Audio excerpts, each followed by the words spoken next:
Manzikert was a quiet little town sitting on a powder keg of empires, and in 1071 it exploded into history. So buckle up because we're heading to one of the biggest what just happened moments in Byzantine history, the Battle of Manzikert, the day when the Turks met Byzantium. Welcome to Not Another Greek History podcast, the podcast that aims to be exactly what it says. I'm your host, Onúfiros Dovletis, and together we'll discover the not so frequently told stories of Greece's history that will change the way you view things forever. So today we're going to be talking about something quite different. I usually focus on antiquity, or we might have talked about some stuff that has to do with Christianity. But today we're going to talk about something which happened roughly 1,000 years ago, which means medieval times. Picture this. The mighty Byzantine Empire, still standing tall, decides to remind everyone who's boss in the East, because after that moment, it spreads up to the end of what is in now modern-day Turkey. Emperor Romanos IV Diogenes gathers a massive army. We're talking some of the best troops that they had available at that moment, mercenaries from all over, even some who probably didn't speak Greek. The mission? Push back those pesky Seljuk Turks who had been raiding into Byzantine territory from the east. They had already taken Persia and wanted control over trade routes and key cities. Anatolia was next.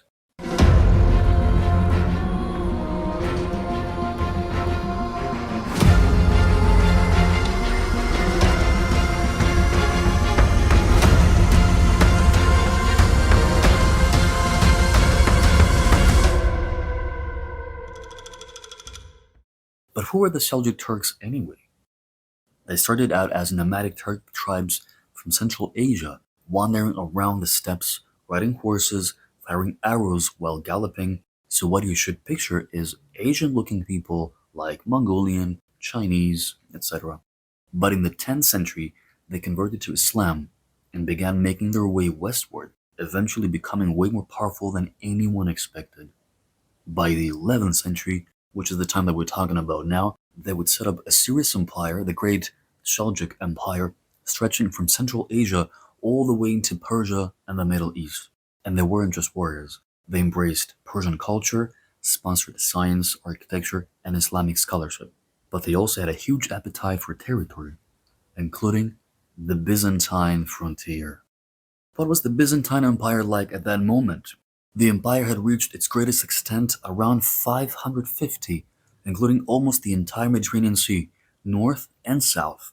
That means parts of modern-day Spain, Morocco, Libya, Egypt, Turkey, Greece, and Italy, whereas around 800, it didn't even include all of Greece, but it included all of modern-day Turkey, plus Sicily and Corsica in the west. Around this era, though, the empire included all of Greece, modern-day Turkey, Bulgaria, Serbia, Albania, Croatia, and the boot, let's say, of Italy's peninsula, but not Sicily and Corsica anymore.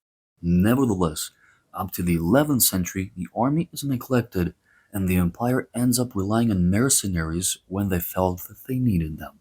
Romanos Diogenes, born in 1030, was renowned for his beauty and had a lot of battlefield experience. By the way, the Netflix TV series Vikings Valhalla portrays an emperor called Romanos, but he died like a few years after Romanos Diogenes, Romanos IV, was born. The show is set close to that time we're talking about, but a few decades earlier. The series does feature, by the way, one Greek actor in a supporting role. What an honor to allow a Greek to play a Greek for once. Oh my god, I'm almost moved to tears. Although there is accuracy in the fact that during some scenes, like the Battle of Syracuse in Sicily, Greek is heard all around. By the way, Vikings and Byzantium shouldn't sound like a random thing to connect. The Vikings were mercenaries of Byzantium. That means roughly 1,000 years ago, so also don't think of the Vikings as ancient people like most tourists tell me. Vikings, and especially Incas on the other side of the planet now, are two peoples that are mistakenly considered to be ancient. But they are the Vikings medieval, and the Incas practically close to the Renaissance. I always say When the Western Europeans arrived in South America, Machu Picchu was brand new. But back to the 11th century, by 1071, Romanos had been the emperor only for 3 years. He wasn't a popular one because, amongst others, he refused to give in to ridiculous Roman practices such as the horse race shows. Those took place in what we call in Greek hippodromos. Hippodrome, you say in English, hippodromos. Hippo means horse. That's what you say, for instance, hippopotamus, which means river horse. God knows who on earth came up with that name, but we didn't, because it looks nothing like a horse. Those events were popular in antiquity, in Greece as well, because imagine the Greeks came up with the Olympic Games, chariot races in a hippodrome, but they were not as popular, they were not as big of a deal as they were for the Romans much, much, much later. So Emperor Romanos marches all the way to Manzikert in what is now modern day Eastern Turkey. Whenever you hear me saying modern day, what is now, it means that country doesn't exist in antiquity, and it's not, or let's say it's misleading to use the word Turkey just for that time. This is like 1,000 years ago. So I'm just using these names, obviously, so that we have an idea nowadays where these locations might be. Back in the day, Manzikert sat at a crossroads between Greek, Armenian, and Muslim territories. Keep in mind, Armenia exists back then. It also was near a fertile plain, perfect for armies to camp and maneuver. It's a modern-day Malazgirt, almost at the far eastern border of what is Turkey, we say. It's an Armenian name, nevertheless, which most likely means built by Manaz. Manaz was the progenitor of the Armenians. The Byzantine emperor thought a big show of force would scare the Turks off. But here's where things go downhill fast. Miscommunication, betrayals, and overconfidence. Classic Byzantine drama.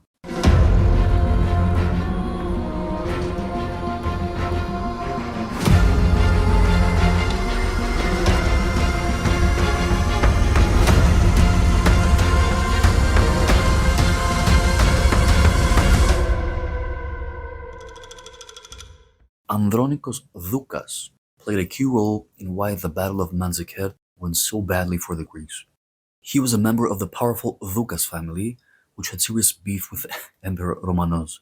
During the battle, Romanos left part of his army under the command of Andronikos to guard the rear.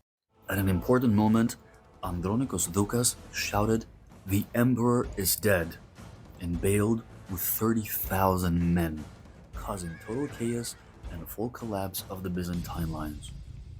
The Doukas family wanted Romanos out of the way so they could get their own man back on the throne. Also, some of the foreign mercenaries, such as the northern European Normans and Franks, betray the Byzantine emperor. Some losers, amongst those, even side with the Turks. Boo, Western Europeans, always with the Turks. And boom, Alp Arslan, leader of the Seljuks, defeats the Byzantine army. His name literally meant heroic lion. But get this, instead of killing Romanos, he captures him, alive. The Turks cannot believe it until one of the men of Romanos, that had been previously captured, kneels before the emperor. And then, symbolically, Alp Arslan steps on the neck of Romanos to humiliate him. This is actually the picture that you see on the cover of this episode of my podcast, which is from a medieval manuscript. The emperor is called Dog of the Romans, but eventually he's offered food and is not tortured nor killed. But the damage? Massive. The Byzantine army is shattered. The eastern frontier collapses. Anatolia, the heartland of the empire, starts slipping away into Turkish hands. And it doesn't stop. So after all this, it's no wonder the Greeks viewed the Christian Franks, the Western Europeans, some of the Western Europeans, and the Muslim Turks as barbarians. At the same time, they considered the very hostile Muslim Arabs very civilized. And they were right.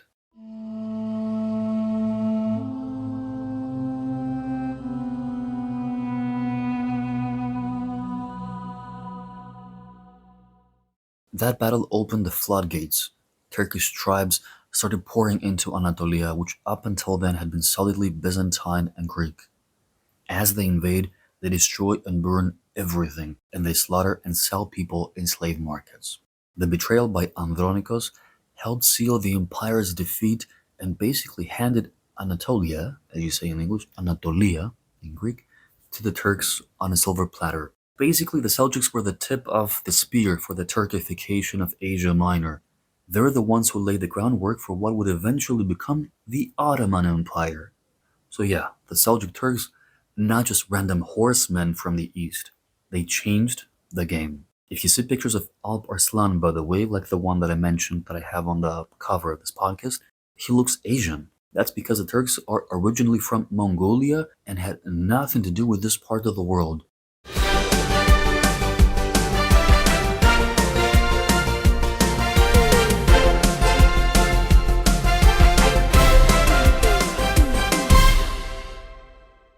Pop quiz time to check if you are really listening. Which of the following did not happen at the Battle of Manzikert? A. The Byzantine Emperor got captured. B. The Seljuk Sultan killed the emperor on the battlefield. C. Byzantine army generals betrayed their own side. And D. The loss opened the door to Turkish control of Anatolia. The answer is B. Sultan Alp Arslan did not kill Romanos, as we said. He captured him, treated him well, even had a chat with him, and then let him go. After the ransom that was demanded by the Turks is paid and Romanos is released, it is Andronikos, the man that betrayed him in the battle, that captures him and takes him to Constantinople.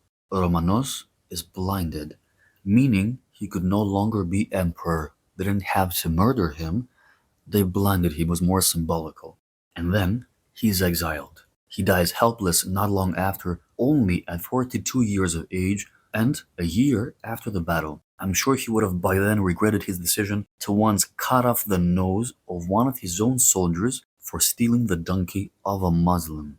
The Empress Evdokia, wife of Romanos and the one that actually made him the emperor, was forced to retire to a monastery. That's a thing, by the way. Back then, whenever we hear an empress or an emperor retiring to a monastery, it means they were forced to abdicate and to withdraw somewhere. I would just love that too.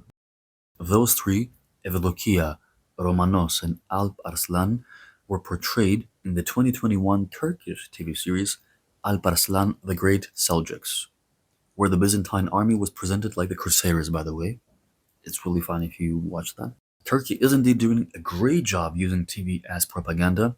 A few years ago, there was even a TV show about Suleiman, the Sultan, which was popular even in Greece. One main reason why the series is propaganda is first of all because they used modern Turks to portray the original Turks who came, as we said, from Mongolia. It would have been more accurate to hire an Asian cast, but understandably, the modern Turks chose to make the audience think that they have always looked Mediterranean. At the same time with Manzikert, the Byzantine Empire loses Bari at the boot of Italy. That is another devastating blow. It's a really important port city. The most important thing about this battle, which might as well have never happened because it didn't have to happen, the Byzantine Emperor practically caused it, in a way. He provoked it. It wasn't just the defeat at that moment. That battle kicked off a chain reaction. From then on, the empire was playing defense for centuries.